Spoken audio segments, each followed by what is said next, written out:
I've been thinking a lot lately about integrity.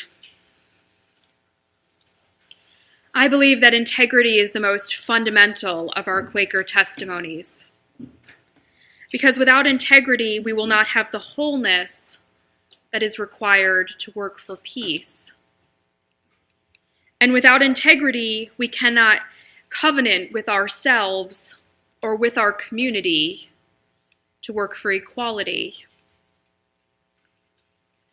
We cannot do the hard work of living simply if we cannot first have integrity with ourselves and with our world. I believe that we must have integrity to live into any of the other Quaker testimonies that guide our lives. And for me, integrity means so much more than simply being truthful. As Wilmer Cooper reminds us, integrity is about wholeness. It's about wholeness. It's about having the courage to root your life in the spirit of truth and love. It's about living that truth and grounding your life in the power of that inner sacred presence. Having integrity takes courage. It's a quality that only the brave have. Because integrity often puts us at odds with our world, which values so deeply violence and power and homogeny and wealth.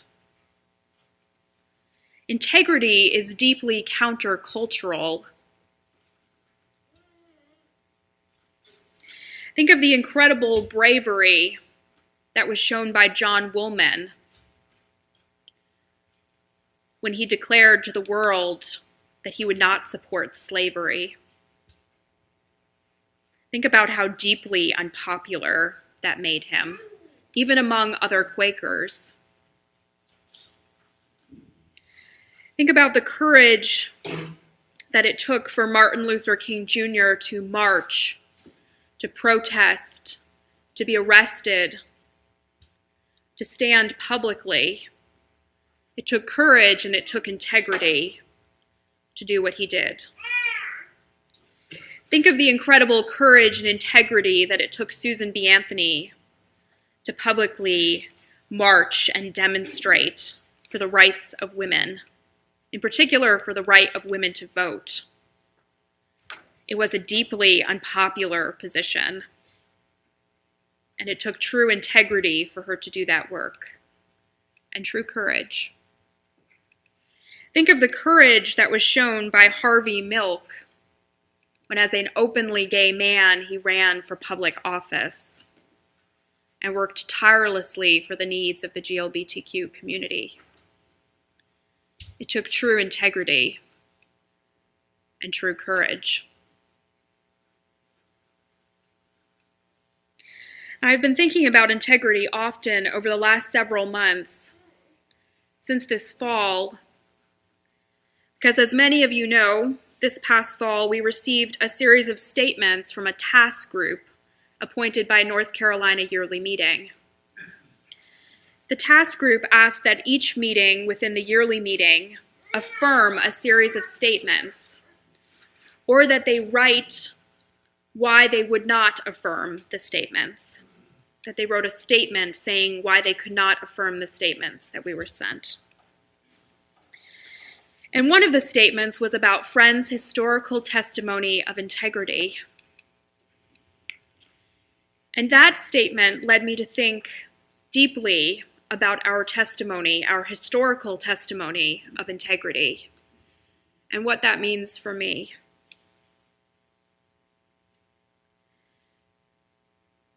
For me, part of what was lost in this statement that we got from the yearly meeting was a recognition of the integrity that it takes to live publicly into your truth. In that statement, I did not see the true face of integrity. I did not see reflected in that statement the stories of integrity that I see here today. The stories of integrity that I see surrounding me today in meeting for worship. I did not see in that statement the integrity that it takes to lovingly parent a child into adulthood, or the integrity that it takes to participate in the civil rights movement in this country, as many of our older friends here today did. In that statement, I did not see the integrity that it takes to work for the poor or the sick, or the integrity that it takes to go in day after day and to teach children in a struggling school system. I did not see the integrity that it takes to be a loving partner or spouse. The integrity that it takes to be a good neighbor. The integrity that it takes to live as openly gay and to have the courage to marry your partner. Or the integrity that it takes to have a public witness to the world about welcoming refugees, welcoming people who are unwelcomed. And I look around me today and I see many stories of integrity, stories of deep faithfulness, of living into our truth, of witnessing to the world out of our sense of integrity. I see a vast array of courageous people, being courageous in small ways every day, and sometimes in big ways. And that really is at the core of integrity. Integrity is about not what we say, but what we do. It's not simply about speaking truth. It's about living with truth with a capital T. For me, it is about living into our identity as blessed children of God. Living into the truth that we are fearfully and wonderfully made. That we are blessed at our very core.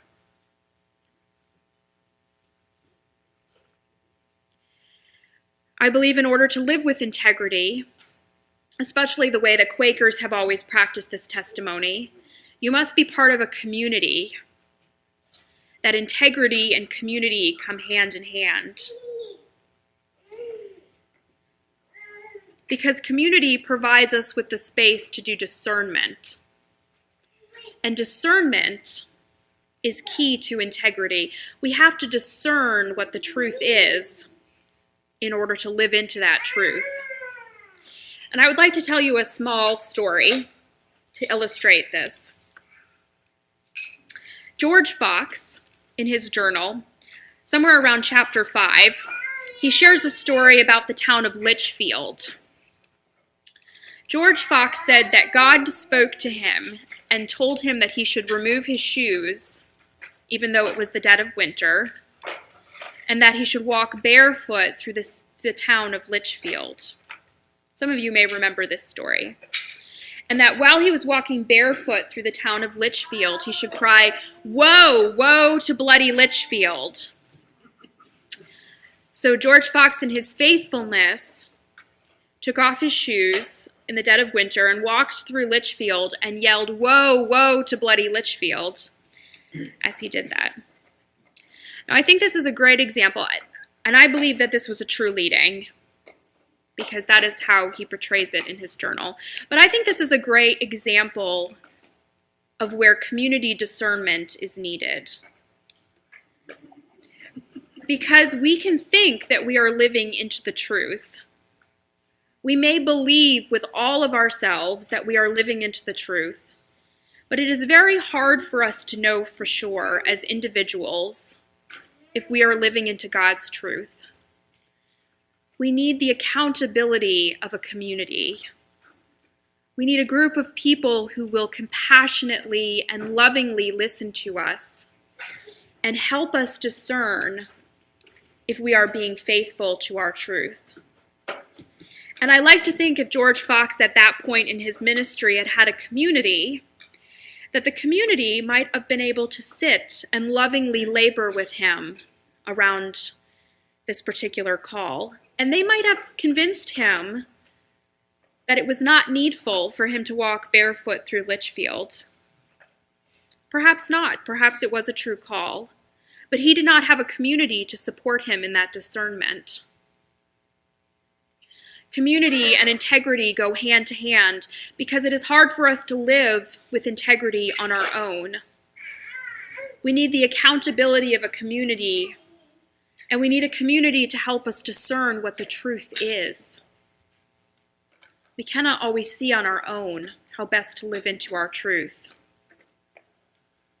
A community will also call forth our gifts. It can be hard for us to see ourselves as blessed, as fearfully and wonderfully made. And this knowledge of our beauty is essential in order for us to live with integrity. And a community can provide us with the space for us to recognize our own beauty. A group of people who can call forth our gifts, who can name our truth when we cannot see it for ourselves. As individuals, we also carry the responsibility of making sure that our community has integrity. As a meeting, we must have integrity, not just each individual, but as a community.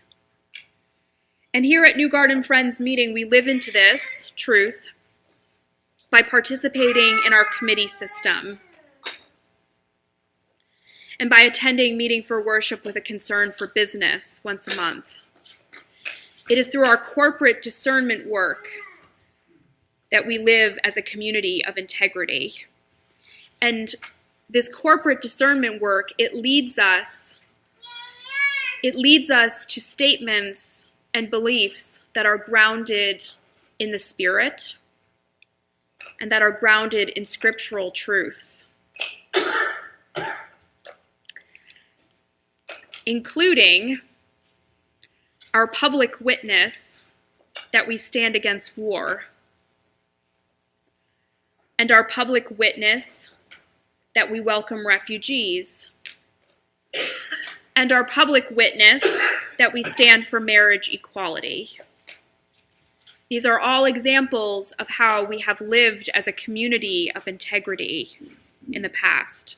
They are all examples of the careful and sacred discernment work that we bring to our life together. How we live into the truth, the blessed and sacred truth.